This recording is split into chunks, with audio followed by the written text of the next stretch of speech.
Welcome to episode 34 of TahrirPodcast.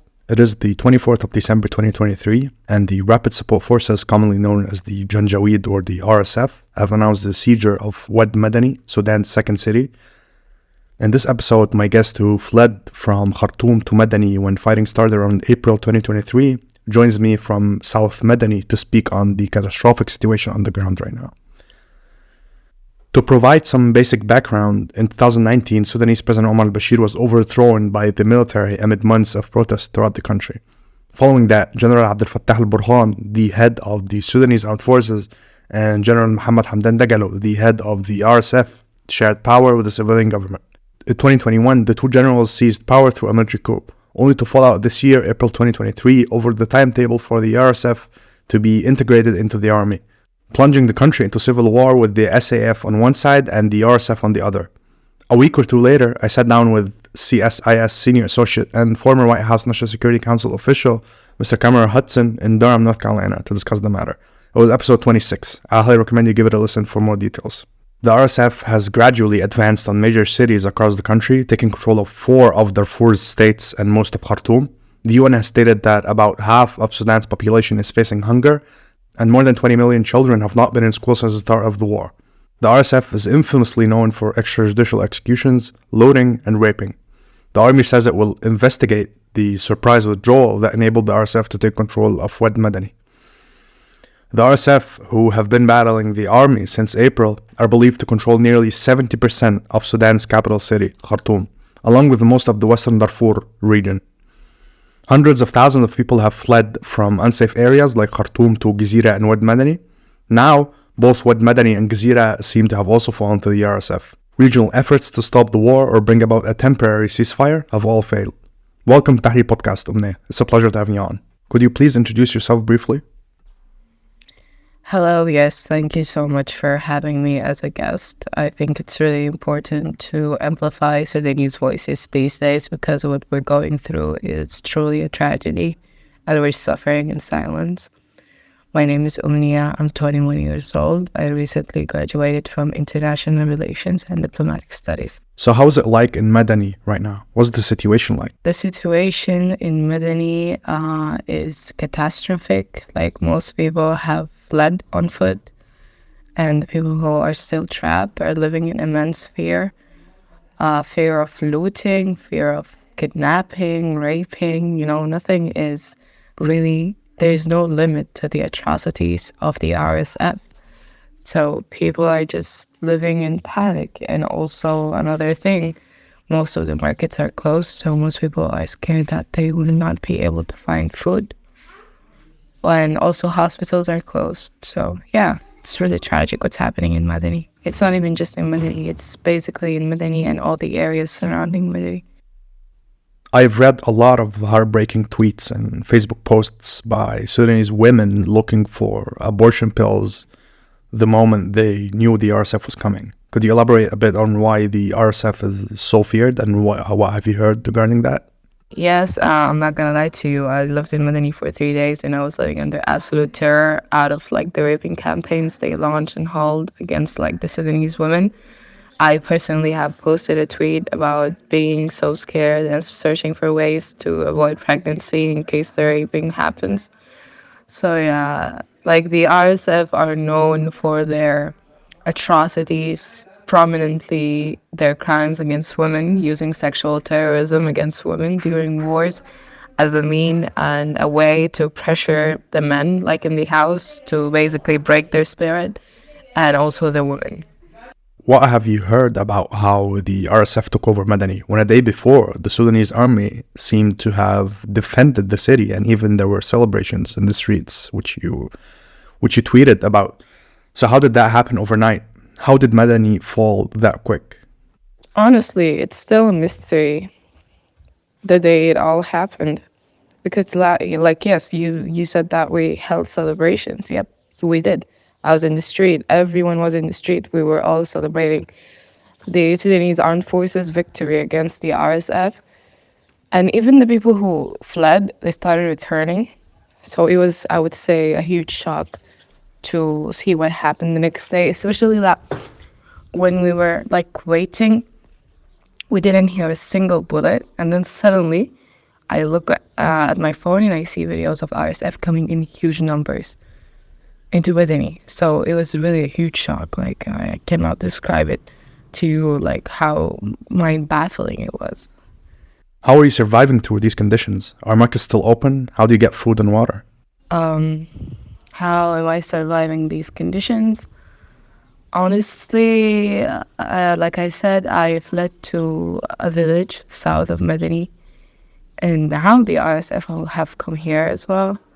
So I don't know if I survived yet, like to say that I'm survived, because I still feel like I'm still in a grim danger. Like, I don't feel safe at all.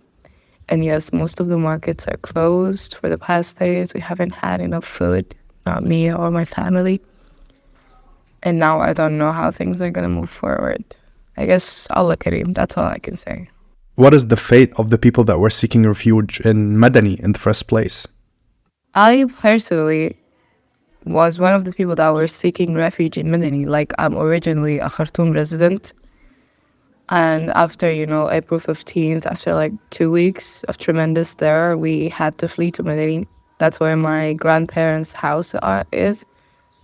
So my family lived here for generations, and we came only 2 generations of us fled Khartoum, and now all 3 generations of us had to flee Madani. So their fate is unknown. It depends at the mercy of the RSF, whether they feel nice enough to let people live or not. What about hospitals? Are they still functioning? Unfortunately, in the whole state, like Al state, which is considered one of like the biggest and most functioning states of Sudan after the war in Khartoum, there is no hospital, not a single one, not a single clinic, nothing. And unfortunately, Madani used to be like the medical center of Sudan.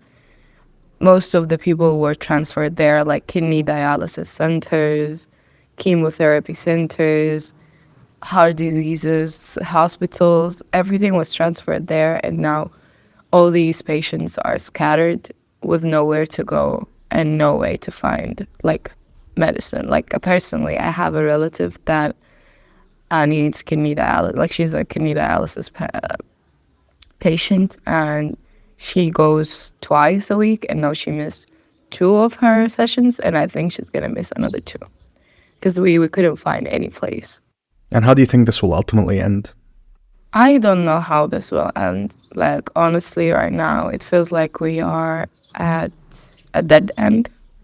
Like, I can't possibly see any light at the end of the tunnel. Like, I don't see how this can turn out for the better. Like, I would say this moment or these days are the worst since the war on April 15th.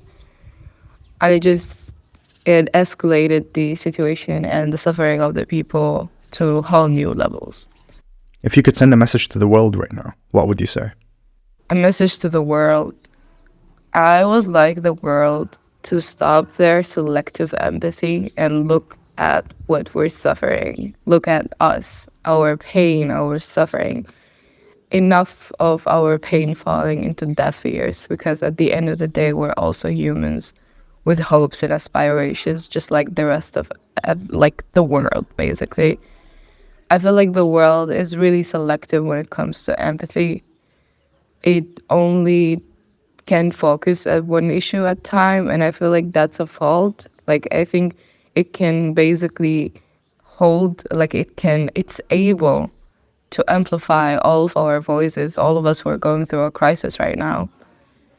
The world can do much more than it's doing right now because it's insufficient and people are dying. Is there anything else you'd like to bring up before we end this episode?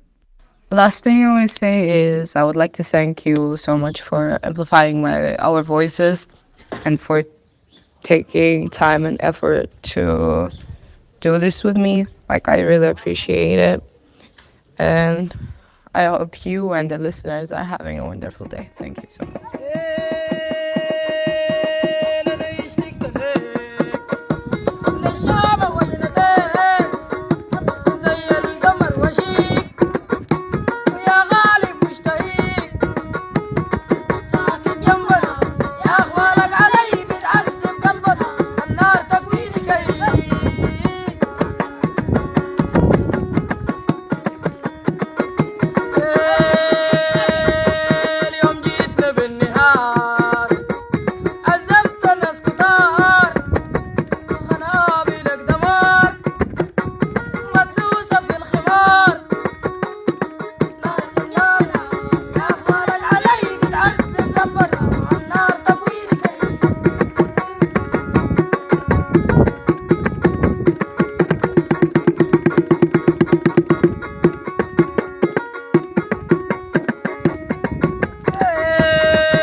أبشر يا عريس أبشر.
خليتني للهموم جرحت